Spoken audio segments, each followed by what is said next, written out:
Media మిత్రులకి సోదరులకి అందరికి కూడా అన్నలకి పెద్దలకి ధన్యవాదాలు తెలుపుతున్నాం.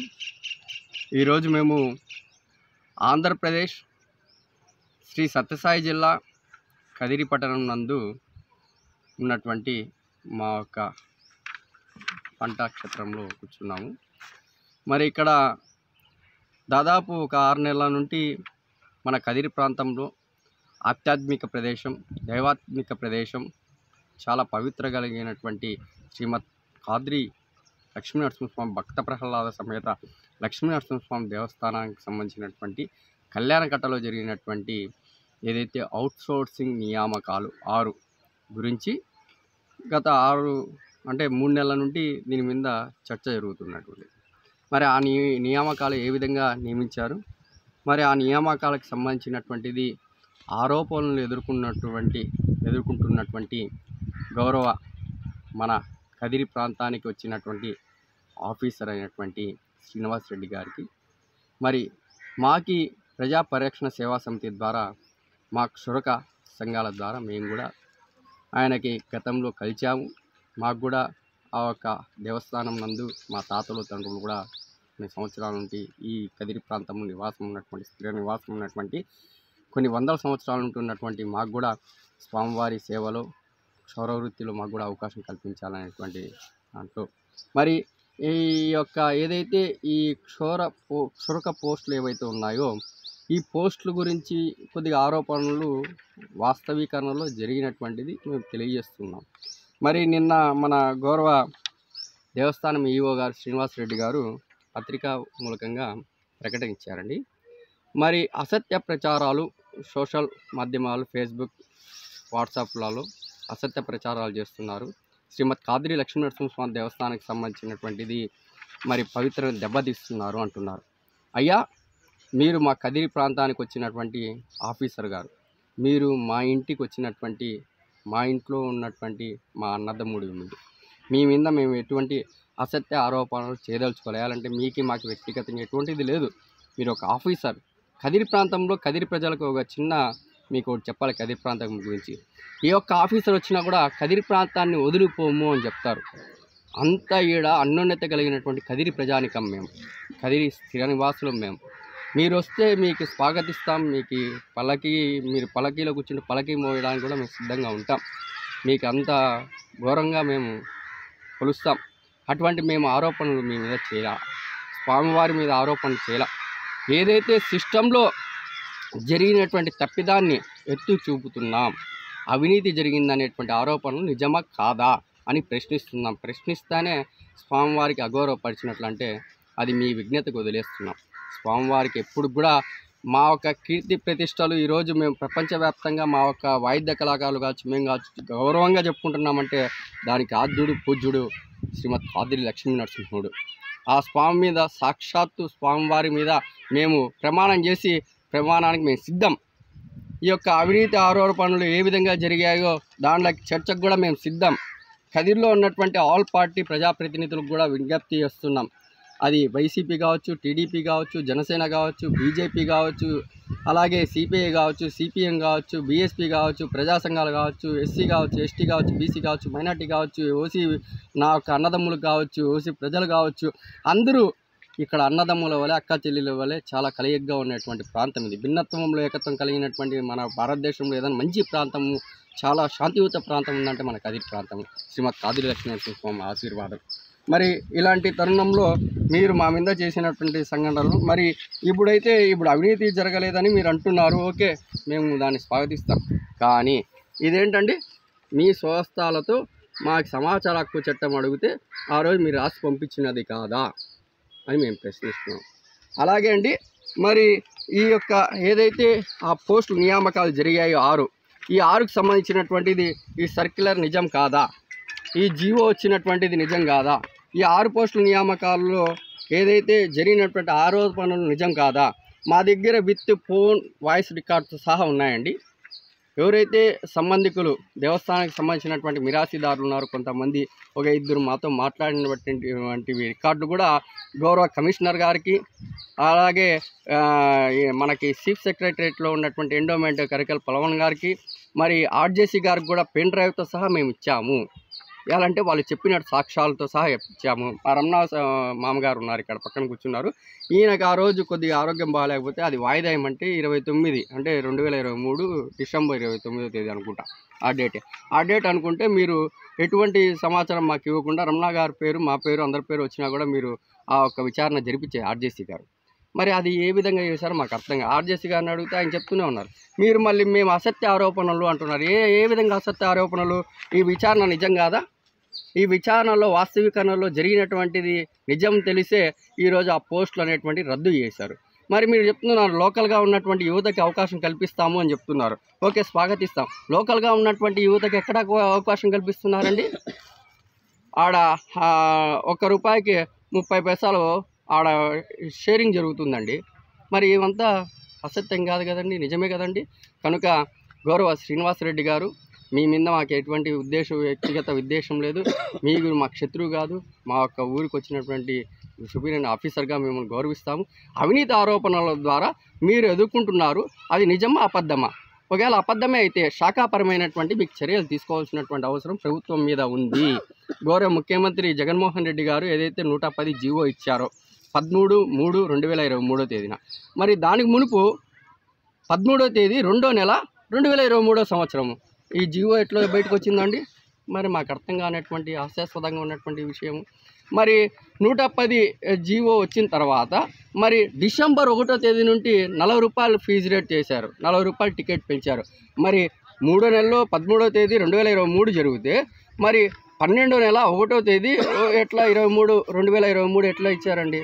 మరి ఈ మధ్యకాలంలో జరిగినటువంటిది అంటే గవర్నమెంట్కి కూడా అది మీరు ఏ విధంగా చేశారో పక్కదారి పట్టించారో మాకు అర్థం కానటువంటి పరిస్థితులు. కనుక మీ మీద మేము అసత్య ఆరోపణలు చేయలేదండి.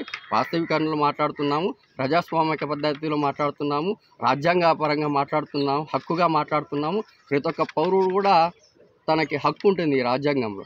దాంట్లోనే శ్రీమద్ కాద్రి లక్ష్మీనరసింహస్వామి పవిత్రతని కాపాడుకుంటూనే మేము ఆ స్వామి యొక్క సేవకులుగా ఈ ప్రాంతంలో నివసిస్తున్నాం కాబట్టి మేము ప్రశ్నిస్తున్నాము. మరి దీని మీద మీకు డీసీగా అంటే మీకు ప్రమోషన్ కూడా వచ్చింది. Okay, congratulation. కానీ అవినీతి ఆరోపణలు ఎదుర్కొంటున్నటువంటి అధికారికి ఏ విధంగా ప్రమోషన్ వచ్చిందో మాకు అర్థం కానటువంటి హాస్యాస్పదంగా ఉన్నటువంటి పరిస్థితులు. కనుక మేమైతే అసత్య ఆరోపణలు చేయలేదు. ఒకవేళ అసత్య ఆరోపణలు మేము చేసింటే ఇంత ఎవిడెన్స్ అనేటువంటిది మేము మీకు ఇవ్వడానికి కూడా బహిరంగ చర్చకు కూడా మేము సిద్ధము. కదిరిలో ఉన్నటువంటి ఆల్ పార్టీ ప్రజాప్రతినిధులకు కూడా మేము విజ్ఞప్తి చేస్తున్నాము, చర్చలో మీరు రండి, న్యాయము అన్యాయం తేల్చండి. మాకు కదిరి ప్రాంత వాసులుగా మాకు న్యాయం చేకూర్చాలని మీకు కూడా పేరు పేరున మీ ఇళ్ళ దగ్గరికి వస్తాము, ప్రతి ఒక్క పార్టీ నాయకుని దగ్గరికి వస్తాము, మా సమస్యను చెప్తాము, మాకు సహకరించండి. మా పిల్లలకి 2 ఆడవారికి 8 మంది పిల్లలకి ఆడ భృతి కల్పించండి అని మరొకసారి విజ్ఞప్తి చేస్తున్నాం. కదిరి పట్టణం శ్రీమద్ కాద్రి లక్ష్మీనరసింహస్వామి దేవస్థానంలో గత 3 నెలల నుండి ఈ అవుట్సోర్సింగ్ పోస్టులు ఏవైతే కళ్యాణ్ కట్టలో జారీ చేయడం జరిగింది. ముందుగా నిన్న ఈ ప్రెస్ నోటు మన ఆలా ఈవో శ్రీనివాసరెడ్డి గారు ఈ ప్రెస్ నోట్ ఇవ్వడం జరిగింది. దీంట్లో ఈ పోస్టులు నిలుపుదల చేస్తున్నట్టు, తర్వాత ఈ యొక్క పోస్టులకు సంబంధించి నాయ బ్రాహ్మణ షురకులు మేమైతే ఉన్నామో ఆలయ యొక్క ప్రతిష్టను మేము దెబ్బతీస్తున్నామని చెప్పేసి ఆయన ప్రెస్ నోట్ ఇవ్వడం జరిగింది. ఆలయ ప్రతిష్టను కానీ ఆలయ యొక్క కదిరి పట్టణం యొక్క విశిష్టతను కానీ ప్రజలు కానీ మేము కానీ దేవస్థానంలో కీలకంగా పనిచేసినటువంటి వ్యక్తులు ఎవరైతే మేము ఉన్నామో, వాయిద్యం కావచ్చు, షురకులు కావచ్చు, మేము ఆలయ ప్రతిష్టను ఎప్పుడు భంగం కలిగే విధంగా మేము ఎప్పుడు చేయబోము. ఎందుకంటే ఈ యొక్క అసత్య ఆరోపణలు మీరు ఎదుర్కొన్నారు. ఈ యొక్క జారీ చేసింది 6 పోస్టులు మీరే, మళ్ళీ రద్దుపరిచింది మీరే. అది ఎలా రద్దుపరిచారు, అది ఎలా సృష్టించారు కూడా మాకు ఇంతవరకు తెలియనిటువంటి పరిస్థితి. మేము గతంలో ఒక 4 నెలల కిందటే మీ దగ్గరకు వచ్చాం. సార్ ఇలా జరుగుతుంది, ఏం సార్ పరిస్థితి అంటే, మీరు ఇప్పటికి కూడా లక్ష్మీ నరసింహస్వామి మీద ప్రమాణం చేసి చెప్తాము. మీరు ఒకటే మాట మాతో అన్నారు, మీరు చాలా లేట్గా వచ్చారు, టూ లేట్ అన్నారు. సార్ మాకు తెలియదు సార్ పరిస్థితి, మీరు ఎటువంటి నోటిఫికేషన్ లేకుండా ఎలా ఇస్తారంటే వాళ్ళు ఇది చేసుకున్నారు, నాతో వచ్చి ముందుగా సంప్రదించినారు. అది ఆర్థికంగా కావచ్చు, లేకపోతే వాళ్ళ తెలివితేటలు కావచ్చు, మీ యొక్క తెలివితేటలు కావచ్చు. సార్ మీరు ఏ విధంగా ఆ యొక్క పోస్టును జారీ చేయడం జరుగుతుంది, మళ్ళీ మా మీద మీరు అసత్య ఆరోపణలు మేము చేస్తున్నామని చెప్పేసి మీరు చెప్తున్నారు. మేము యొక్క దేవస్థానం యొక్క ఆలయ భద్రతను కానీ ఆలయ యొక్క విశిష్టతను కానీ మేము దెబ్బతీసే విధంగా అయితే మేము లేము. మా మీద మీరు ఈ చేస్తున్నటువంటి ఈ యొక్క ఆరోపణ ఏదైతే ఉందో మా మీద శాఖాపరమైనటువంటి ఆ యొక్క యాక్షన్ కూడా తీసుకోండి, మాకేం బాధ లేదు. ఎందుకంటే చేసిండేది అక్కడ అవినీతి జరిగిండేది మీకు స్పష్టంగా అర్థమవుతుంది. ఆ యొక్క అవినీతి మీద మేము కూడా సమస్య మీద పోరాటం చేయడం జరిగింది. కదిరి యొక్క ప్రజలకు అలాగే రాష్ట్ర వ్యాప్తంగా దేవాదాయ ధర్మాదాయ శాఖ కమిషనర్ గారికి, అసిస్టెంట్ కమిషనర్ గారికి, ఆర్జేఎస్ గారికి కూడా మేము యొక్క ఈ సమస్యను రాష్ట్ర పరిధిలో కూడా మేము తీసుకెళ్లడం జరిగింది. దగ్గర కమిషనర్ గారు కూడా ఏమన్నారు, ఇది నాకు తెలియదు, ఈ కార్పోస్ట్ల గురించి ఎలా రిలీజ్ చేస్తారో నాకు తెలియదు అని చెప్పడం కూడా జరిగింది. అసిస్టెంట్ కమిషనర్ ద్వారా మేము తెప్పించుకున్నామని చెప్పేసి ఆయన కూడా కలవడం జరిగింది. ఆయన లేదు ఇట్లా డిమాండ్ ఉన్నారు అని చెప్పేసి మీరు ఏదో చెప్పారంట, ఆయన సంతకం పెట్టడం జరిగింది. తర్వాత కాలంలో మీరు ఏదైతే అవినీతి జరగలేదు, మీరే ఈ యొక్క అసత్య సామాజిక మాధ్యమాల్లో మేము మీ యొక్క ప్రతిష్టతను, యొక్క ఆలయ ప్రతిష్టతను, మీ యొక్క విలువలు మేము దిగదారుస్తున్నాం మీరు అంటున్నారో బహిరంగ చర్చ కన్నా రెడీ.